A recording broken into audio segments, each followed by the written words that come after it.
Hello, नमस्कार साथियों। स्वागत है आप सभी का एसकेसी क्लासेज यूट्यूब चैनल में। रीट के विद्यार्थियों के लिए L1 और L2 वालों के लिए बहुत ही इम्पोर्टेंट क्लास होने वाली है। सभी क्वेश्चंस जो है previous year questions paper basis पे हैं और आए हुए सारे क्वेश्चंस है। इसके अंतर्गत कल वाली क्लास थी, उसके अंदर सिर्फ वही टॉपिक थे और आज भी सिर्फ उन्हीं टॉपिक्स को शामिल किया गया है जहां से आपके बार बार क्वेश्चंस जो पुटअप होता है। चलते हैं क्लास की तरफ। क्लास को शुरू करने से पहले एक बार क्लास को अपने सभी दोस्तों से शेयर कर दीजिएगा और जो भी हमारी चैनल पर नया है तो वो एक बार चैनल को सब्सक्राइब ज़रूर करे और सभी दोस्तों से क्लास को शेयर करें। ठीक है, देखते हैं। कल एक क्वेश्चन था जो आखिरी में था, वो पूछा गया था सृजनात्मकता के प्रमस्तिष्क गोलार्ध सिद्धांत। यह सिद्धांत दिया था प्रमस्तिष्क गोलार्ध सिद्धांत। इसके अनुसार सृजनात्मकता किसका परिणाम होती है। देखिए, सृजनात्मकता के अंतर्गत दो चीजें आपको याद रखनी। एक तो इनके अंतर्गत अपसारी चिंतन पाया जाता है, ये क्वेश्चन आपके पास क्या कि बार बार आता है, और एक नवीनता और मौलिकता, ये दो शब्द भी आप ध्यान रखेंगे। नवीनता और एक होती है मौलिकता, ठीक है ना। तीन वर्ड तो ये हो गए। और एक चौथा जो सबसे इंपॉर्टेंट क्वेश्चंस बनता है कि प्रमस्तिष्क गोलार्ध सिद्धांत। प्रमस्तिष्क के अंतर्गत जो अपना मस्तिष्क होता है उसके अंदर दो गोलार्ध होते हैं, एक तो होता है दायां गोलार्ध और एक होता है बायां गोलार्ध। ठीक है, तो दायां गोलार्ध जो होता है वो तो आपके प्रतिभाशाली से हो जाता है, लेकिन यहाँ सृजनात्मकता की बात हो रही, तो इसके अंतर्गत दायां गोलार्ध यदि प्रबल होगा तो दाएं गोलार्ध की प्रबलता का जो सिद्धांत है वही सृजनात्मकता का परिणाम होती है। तो यहाँ राइट आंसर हो जाएगा आपके दाएं गोलार्ध की प्रबलता का परिणाम ही सृजनात्मकता होती है। इस चीज पे ध्यान रखिएगा। सृजनात्मकता में ये चार क्वेश्चन ही सबसे ज्यादा बनते हैं और चारों मैंने आपको बता दिए है। ठीक है, ध्यान रखना है ना। मौलिकता, नवीनता और एक अपसारी चिंतन और एक दायां गोलार्ध, ये चारों क्वेश्चंस जो है आपके सिर्फ सृजनात्मक बालकों से बनते हैं, जो कि मोस्ट एंड इम्पोर्टेंट है। चलिए आज की क्लास का पहला क्वेश्चन देखते हैं। पहला क्वेश्चन है, किस रिक्सात्मक तंत्र में एक व्यक्ति अपने काल्पनिक जगत में अपनी अनगिनत इच्छाओं को पूर्ण कर तनाव मुक्त हो जाता है। देखिएगा, यहाँ रक्षात्मक युक्तियों से क्वेश्चन है कि एक व्यक्ति है जो काल्पनिक जगत में, काल्पनिक जगत का मतलब होता है कल्पना करके, ठीक है, वो कल्पना ही कल्पना में अपनी अनगिनत इच्छाओं को पूर्ण कर लेता है और तनाव मुक्त हो जाता है। तो देखिए, कल्पना करके जो इच्छाओं की पूर्ति करते हैं वो देखते हैं दिवा स्वप्न, उसे बोला जाता है दिवा स्वप्न। क्या बोला जाएगा? दिवा स्वप्न बोला जाएगा। यानी कि वो कल्पना के माध्यम से अपनी इच्छाओं को पूरा कर रहा है, न कि वास्तविकता में। ठीक है, तो ये रक्षात्मक तंत्र होते हैं। ठीक है, यहाँ काल्पनिक जगत से अनगिनत इच्छाओं को पूर्ण करना, दिवा स्वप्न राइट आंसर हो जाएगा 4 नंबर ऑप्शन। ठीक है, ये आपके रक्षात्मक युक्तियों से एक क्वेश्चन पूछा जाता है, हर बार एग्जाम्स के अंतर्गत पूछा जाता है। ये समायोजन टॉपिक के अंतर्गत है। किसके अंतर्गत है? एडजस्टमेंट। ठीक है, समायोजन। नेक्स्ट क्वेश्चन पे बढ़ते हैं। अगला क्वेश्चन देखिए, रवि का बुद्धि परीक्षण इंगित करता है कि वह औसत से लेकर औसत से अधिक बुद्धिमत्ता की श्रेणी में आता है। हालांकि पढ़ने, वर्तनी, सामाजिक विज्ञान और विज्ञान में उसके ग्रेड बहुत कम है, उसके गणित के ग्रेड काफ़ी अधिक है। तो रवि लेखन कौशल में अच्छा है। देखिएगा, चीज़ों को हाईलाइट करना सीखे। क्वेश्चंस इतना बड़ा है, क्वेश्चंस की लेंथ काफ़ी बड़ी है। क्वेश्चंस की लेंथ बड़ी है तो इसके अंतर्गत जो इम्पोर्टेंट आपके वाक्य दे रखे हैं उनको हाईलाइट कर दीजिएगा। देखिए, वह औसत से लेकर औसत से अधिक बुद्धिमत्ता की श्रेणी में भी आता है बच्चा। ठीक है, यानी कि बच्चा एक जो है प्रतिभाशाली मान सकते हैं। हालांकि कमजोरियां क्या है बता रहा है, पढ़ने में, वर्तनी में और सामाजिक विज्ञान और विज्ञान में उसके ग्रेड बहुत कम है, वो पढ़ने में कमजोर है। यानी कि एक चीज यहाँ पे निकल के आई कि पठन विकृति उसके अंतर्गत है। ठीक है, ये चीज यहाँ पे निकल के आई। फिर बाद में दे रखा है कि गणित के ग्रेड काफी अधिक है, गणित में अच्छा है, इसका मतलब डिस्कैलकुलिया नहीं हो सकता है। ठीक है, उसके अलावा रवि जो है लेखन कौशल में भी अच्छा है, तो लेखन में भी अच्छा है तो डिस्ग्राफिया भी नहीं होगा। ठीक है, तो यहाँ देखिए जब उसको पढ़ने में कठिनाई आ रही है, अपने को पता चल गया कि वो पठन विकृति उसके अंतर्गत आ रही है, तो यहाँ राइट आंसर क्या होगा, पढ़ने से संबंधित विकृति हो जाएगी, तो यहाँ डिसलेक्सिया राइट आंसर हो जाएगा। ठीक है, यही चीज आपको ध्यान रखना है। क्वेश्चंस कितना ही लेंथी हो, क्वेश्चंस के टुकड़े करके उसको पढ़ लो अच्छे से, उसका आंसर निकल के आ जाएगा। ठीक है, चलते हैं नेक्स्ट क्वेश्चंस की ओर। अगला क्वेश्चंस देखिए, रोहन आपकी कक्षा का एक प्रतिभाशाली बालक है। कैसा बालक है, गिफ्टेड बालक है। उसकी क्षमताओं में वृद्धि करने के हेतु एक शिक्षक होने के नाते आप कौन सा विकल्प अपनाएंगे। आप एक शिक्षक हैं और रोहन आपकी कक्षा का एक प्रतिभाशाली बालक है, तो उनकी क्षमताओं में विकास करना है, वृद्धि करनी है। रोहन की क्षमता जो है उसकी वृद्धि करनी है। ठीक है, तो देखिए संवर्धन कार्यक्रम कल बताया था मैंने कि एक तो तीव्रगामी कार्यक्रम होते हैं, एक संवर्धन कार्यक्रम होते हैं जो प्रतिभाशाली बालकों के लिए बहुत ही सिद्ध साबित होते हैं। तो ये तो सही हो जाएगा, संवर्धन कार्यक्रम चलाएंगे। फिर है प्रोत्साहन योजना, तो बच्चे को प्रोत्साहन भी दिया जाएगा, ये भी राइट है। समान क्षमता वाले बालकों के साथ समूहीकरण करके, देखिए प्रतिभाशाली बालक है तो उसको उसके ही समानांतर बालकों के साथ समूह में रखा जाएगा, ये बात भी सही है। फिर आता है उपचारात्मक कार्यक्रम। उपचारात्मक कार्यक्रम जो है ना, ये पिछड़े बालकों के लिए होता है, जिन बालकों के अंतर्गत कोई कमी होती है। तो यहाँ तो वो ऑलरेडी गिफ्टेड बालक है, प्रतिभाशाली है, तो उपचारात्मक कार्यक्रम इसके नहीं होगा। ठीक है, तो यहाँ 1, 2 और 3, 1, 2 और 3 तीनों सही हो जाएंगे। तो ऑप्शन नंबर 1, 2 और 3, ऑप्शन नंबर 3 यहाँ पर राइट आंसर हो जाएगा। ठीक है, फिर चलिए नेक्स्ट क्वेश्चंस देखते हैं। आज का अगला क्वेश्चंस बहुत ही शानदार क्वेश्चंस है। इससे रिलेटेड कल भी एक क्वेश्चन था कि रोजेनविंग परीक्षण, रोजेनविंग परीक्षण क्या करता है। ठीक है, तार्किक चिंतन का परीक्षण करता है, व्यक्तित्व का, सृजनात्मकता का या कुंठा का। देखिए रोजेनविंग परीक्षण जो है ना, ये व्यक्तित्व का परीक्षण करता है। किसका करता है, व्यक्तित्व का परीक्षण करता है। तो यार राइट आंसर 2 नंबर ऑप्शन आपके कंप्लीट सही हो जाएगा। ठीक है, अगला क्वेश्चन देखिए, ये भी बहुत शानदार क्वेश्चन है जो कि आपके 3rd ग्रेड में पूछा हुआ क्वेश्चन है, रिट में भी पूछा हुआ क्वेश्चन है। CWSN का अर्थ है, ठीक है, CWSN क्या है, CWSN ये आपका इंग्लिश में भी वर्ड आ सकता है, ध्यान रखना है ना। तो CWSN का अर्थ होता है विशिष्ट आवश्यकता वाले बच्चे। जो विशिष्ट आवश्यकता वाले जो बच्चे होता है ना, उनको CWSN बोला जाता है। क्या बोला जाता है, CWSN, यानी कि विशिष्ट आवश्यकता वाले बच्चे। ठीक है, यहाँ 3 नंबर ऑप्शन राइट हो जाएगा। बढ़ते हैं नेक्स्ट क्वेश्चन की ओर। अगला क्वेश्चन देखिए, एक विद्यार्थी कक्षा में निम्नलिखित लक्षण प्रदर्शित कर रहा है। ठीक है, विद्यार्थी के लक्षण देखिएगा, पढ़ने के प्रति चिंतित है, शब्दों या अक्षरों को पहचानने में कठिनाई है, निम्न स्तरीय शब्दावली कौशल है, और पहले पढ़े हुए पाठ को समझने या याद करने में कठिनाई है। तो ये किसके सूचक है, ये क्या सूचित कर रहे हैं। ठीक है, ये उसकी कमजोरियां बताई गई है, यहाँ पे लक्षण बताए गए विद्यार्थी की, वो पढ़ने में चिंतित है।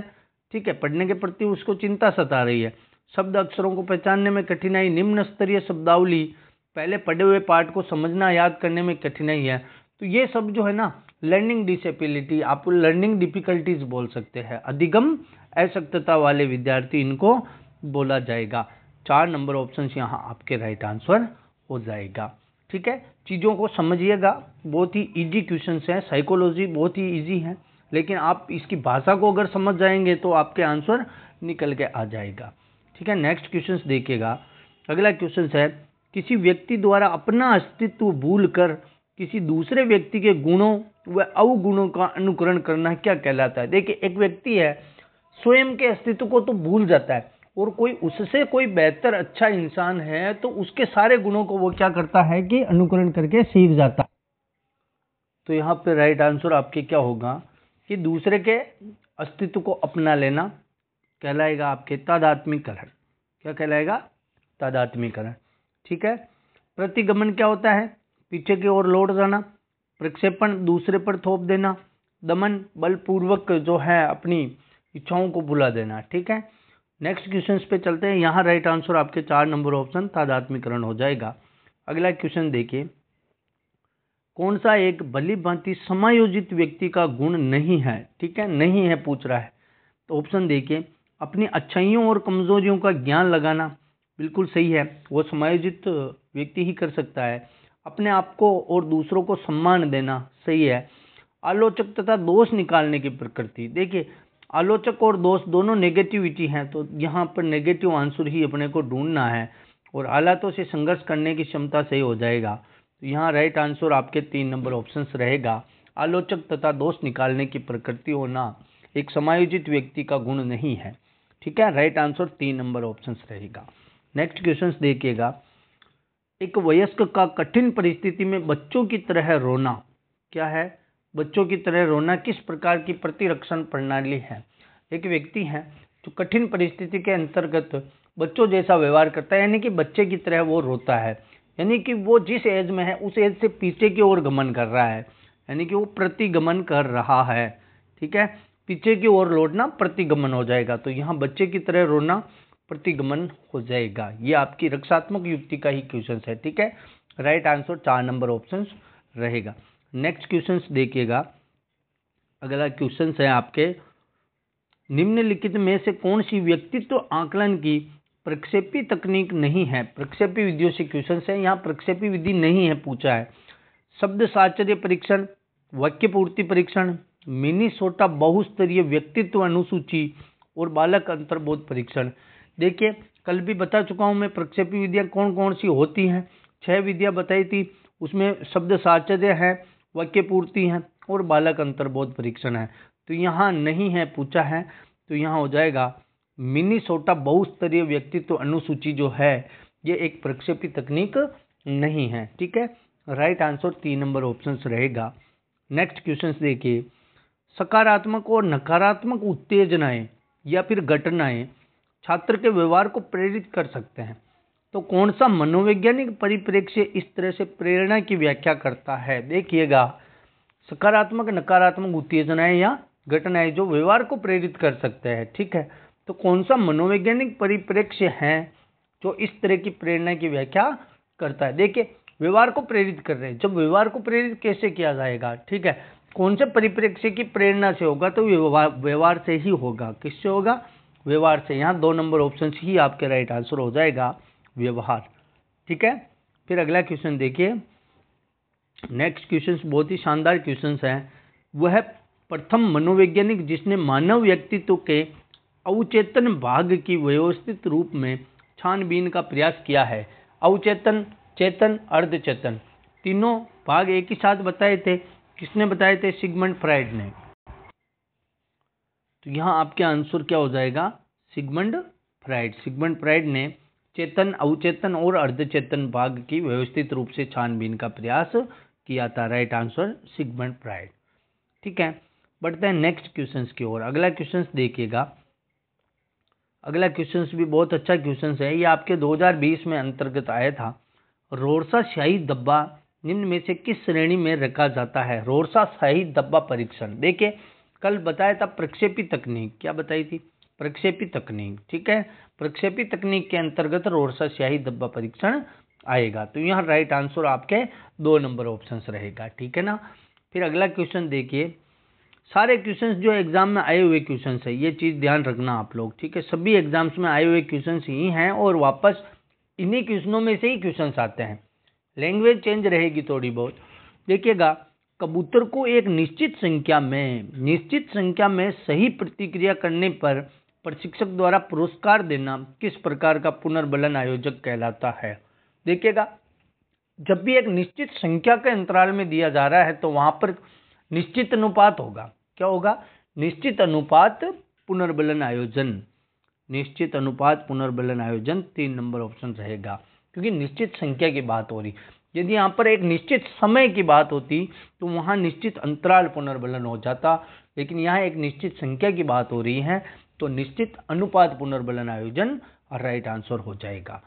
ठीक है, फिर अगला क्वेश्चन देखिए आप। नीचे दी गई सूची में संरचनावादी अधिगम से संबंधित कुछ कथन दिए गए हैं, तो नीचे दिए गए कूट से चुनकर सही उत्तर दीजिएगा। संरचनावादी अधिगम, देखिए यह एक शिक्षक केंद्रित विधि है। बिल्कुल होती है क्या ये शिक्षक केंद्रित? नहीं, ये एक छात्र केंद्रित विधि है। कैसी है? छात्र केंद्रित विधि है।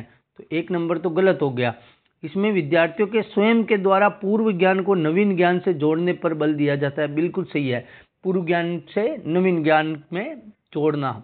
शिक्षक केवल एक मार्गदर्शक होता है, एज ए फैसिलिटेटर। बिल्कुल राइट है। संरचनावादी अधिगम में जो टीचर है एज ए फैसिलिटेटर होता है, केवल मार्गदर्शक होता है। ठीक है।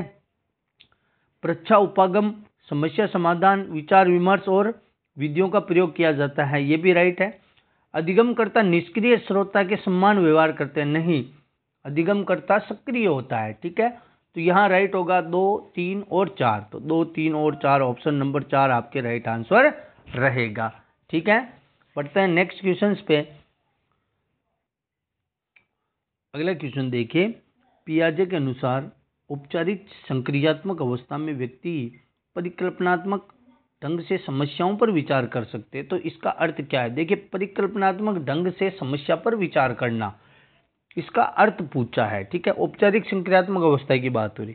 देखिए, संभावनाओं पर विचार कर सकते हैं बिल्कुल, और परिकल्पना की जांच कर सकते हैं, सही है। परिकल्पनाओं पर विचार कर जांच कर सकते हैं। उपयुक्त दोनों सही है या उपयुक्त दोनों में से कोई नहीं है? देखिएगा, यहाँ परिकल्पनाओं पर विचार नहीं किया जाता है, यहाँ विचार जो है संभावनाओं पर विचार किया जाता है। ठीक है, फिर परिकल्पनाओं की जांच कर सकते हैं। ठीक है, तो राइट आंसर यहाँ 1 नंबर ऑप्शन रहेगा। कौन सा रहेगा? 1 नंबर ऑप्शन। चलते हैं नेक्स्ट क्वेश्चन की ओर। अगला क्वेश्चन देखिए। शेपिंग को अपन एक और बोला जाता है रूपण, हिंदी में रूपण बोला जाता है। शेपिंग की जो संकल्पना है और रूपण की जो संकल्पना है वो किससे संबंधित है? शास्त्रीय अनुबंधन से, क्रिया प्रसूत अनुबंधन से, प्रयास एवं त्रुटि से, या अवलोकनात्मक अधिगम से? देखिए, रूपण या फिर शेपिंग की उदाहरण बताई थी आपके किसने? स्किनर ने। किसने बताई थी? स्किनर ने। जब ये स्किनर ने बताई तो स्किनर का कौन सा सिद्धांत था? क्रिया प्रसूत अनुबंधन सिद्धांत। कौन सा था? क्रिया प्रसूत अनुबंधन सिद्धांत के अंतर्गत शेपिंग या फिर रूपण की संकल्पना संबंधित होती है क्रिया प्रसूत अनुबंधन से। ठीक है, राइट आंसर 2 नंबर ऑप्शन रहेगा। अगला क्वेश्चन, सीखने के वक्र।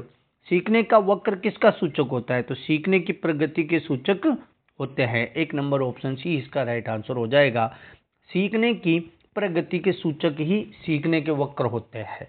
ठीक है, ये राइट आंसर 1 नंबर ऑप्शन रहेगा।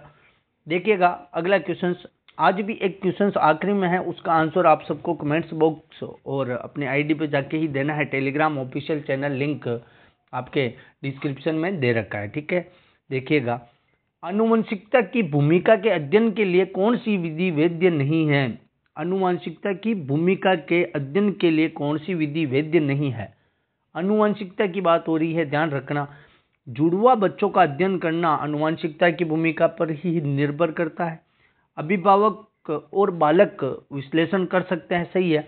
दत्तक ग्रहण अध्ययन भी राइट हो जाएगा, लेकिन यहाँ जो है वैध नहीं है पूछा है, तो समवयस्क समूह का अध्ययन जो है वो आनुवंशिकता भूमिका के अंतर्गत वैध नहीं रहेगा। 4 नंबर ऑप्शन यहाँ राइट आंसर हो जाएगा।